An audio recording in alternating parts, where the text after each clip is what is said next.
Genesis chapter 14. At the time when Amraphel was king of Shinar, and Arioch king of Elasar, Chedorlaomer king of Elam, and Tidal king of Goyim, these kings went to war against Bera king of Sodom, Birsha king of Gomorrah, Shinab king of Admah, Shemeber king of Zeboim, and the king of Bela, that is Zoar. All these latter kings joined forces in the valley of Siddim, that is the Dead Sea Valley. For 12 years they had been subject to Chedorlaomer, but in the 13th year they rebelled. In the 14th year, Chedorlaomer and the kings allied with him went out and defeated the Rephaites in the Ashtaroth Kiranim, the Zuzites in Ham, the Emites in Shaveh Kiriathaim, and the Horites in the hill country of Seir as far as El Paran near the desert. Then they turned back and went to En Mishpat, that is Kadesh, and they conquered the whole territory of the Amalekites, as well as the Amorites who were living in Hazazon Tamar.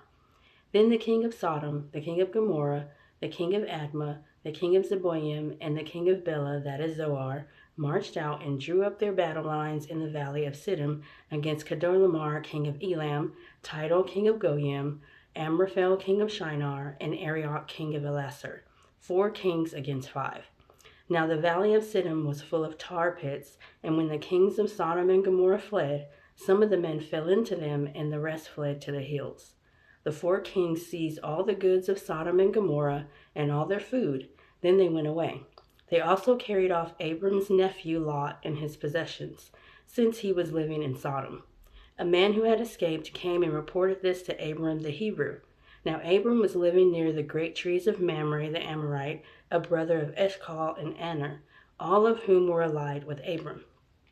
When Abram heard that his relative had been taken captive, he called out of the 318 trained men born in his household and went in pursuit as far as Dan. During the night, Abram divided his men to attack them, and he routed them, pursuing them as far as Hobah, north of Damascus.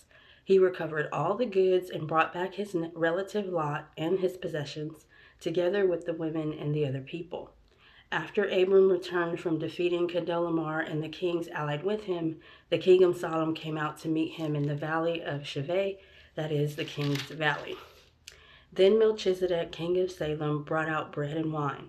He was priest of God Most High, and he blessed Abram, saying, "Blessed be Abram by God Most High, creator of heaven and earth.